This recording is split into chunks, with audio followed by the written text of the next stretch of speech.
My name is Blake. I'm 17 years old, and I'm a senior here at Crossroads Youth. I moved around a lot when I was a kid. I moved 4 or 5 times before the age of 10 even.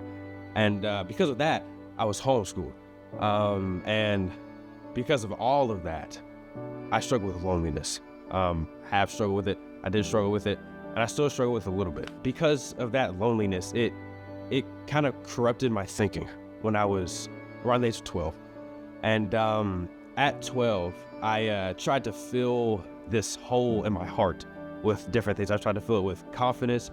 I tried to fill it with looks, with girls, even with friends. And it got so bad to affect me that at one point I decided to run away from home. My parents said kept me from doing something I really wanted to do, and it got to be too much for me, and so I ran. I ran and sat down in between my neighbor's fences. I was there for about 4 hours, but the whole time I was praying. I was talking to God. I was praying. I was like, God, please, can I come back from this? Is it too much? What have I done? God, please help me. And praying for those 4 hours just changed me. It changed my whole life. I remember coming back to my house, walking back from those fences, my face was turned to him. But the biggest part that's kind of helped cure my loneliness was crew. Crossroads Youth does a crew for high schoolers and middle schoolers. I've been with the guys in my crew for 5 years now. The exact same guys have been with me through this whole journey. And it has been amazing for me to have that in my life. I really could feel this loneliness starting to be stripped away. I decided to go on the Baltimore mission trip with all my guys. They had all signed up, and they were like, hey man, you gotta go too. It's gonna be so much fun, let's get into it. And I remember getting to dinner, I think it was, and I sat down and I went to get up for something, to go get a drink, I think. And I stood up and got lightheaded right there immediately. And I had to sit back down on that bench. I called my friends over. I was like, hey, something's wrong, And it eventually led to me almost passing out. The hardest part of that was the week after. I had to come home from the mission trip. I came back from the hospital.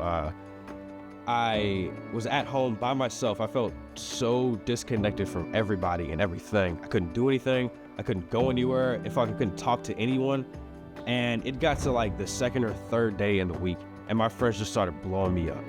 They started saying, hey, we're thinking about you. We're here for you. It was so overwhelming to kind of see these connections that God had made in my life. And I think through this week, God showed me that I had people. He showed me who I am. I learned myself during this week. I learned how to be myself with him. I learned how to have all these friends, and it was so meaningful to me to see all this and all these connections. And I think that Crossroads has been the container that all this happened in. None of this could have happened without Crossroads, and it has been an amazing part of my life to have. I've started leading a middle school crew at my campus. I'm starting to step into college ministry and help spark it at the Wake Forest campus to really create this environment that Crossroads had created for me when I was a kid. It did so much for me, and I want to give back to the ones that are coming after me. I think that that's what God has called me to. That's what he's been doing. He's prepared me through this struggle of loneliness to help others who might be lonely, to help create a home for them. And I thank God for it every day, for this ministry, for the friends that he's given me, for him himself. And, it's changed my life.